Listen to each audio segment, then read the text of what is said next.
Hello everyone, it's Paul from Guitar Gear Connection. On this episode, we're going to be comparing the sound difference of the Rickenbacker low gain versus the high gain toast-to-top pickups. But before we do, if you're here, you're probably a pretty big Beatles fan. And if you are, I have an exciting announcement coming up. Let's just say I was able to link up with some pretty cool guys that I'm sure you're all familiar with, and we're going to be bringing you some awesome content coming up soon that you're not going to want to miss. But don't want to bore you all anymore, let's get right into this episode.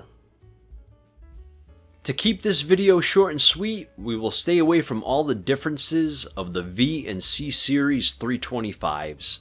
That video will come at one point, but for now, let's stick to the pickups. The V series Ricks were produced from 1984 to 2001. They came with higher output vintage style toast-to-top pickups, reading around 11 to 12,000 ohms. I think Rickenbacker was trying to stay modern with the V-Series pickups, keeping in line with the popular high-gain ball-style pickups, which usually read about the same values. The C models were introduced in 2002 to present day.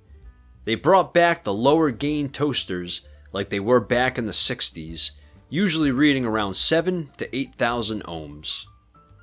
You can tell the difference between the two pickups by looking at what screws are being used. High gains will have all 6 screws being Phillips head, whereas the C series has 2 Phillips head to hold the pickup to the body, and the rest of the screws on each corner are flatheads. Also, the black line on the pickups where you'd insert your bread of choice to toast, there's a little circle on each corner on the low gains, whereas the high gains don't have any circles at all. With these different pickup values between the V and C series, there must be some kind of difference in sound, right? Before we start the test, it is also important to note that there are some differences in the electronics under the pickguard. The 325 C64s have a high pass capacitor on the treble pickup, which could also be affecting the overall sound. And the C58s have their own stuff going on as well. Unfortunately, I do not have a C64 to test against my V63, but I do have a 1996 model from 2014, which is basically a 325 C64 with a sound hole. So with my weapons of choice ready to go, I mic'd up my 1965 AC100 and played some simple bits of Beatles.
So as you could tell, there's quite a sound difference between the two pickups.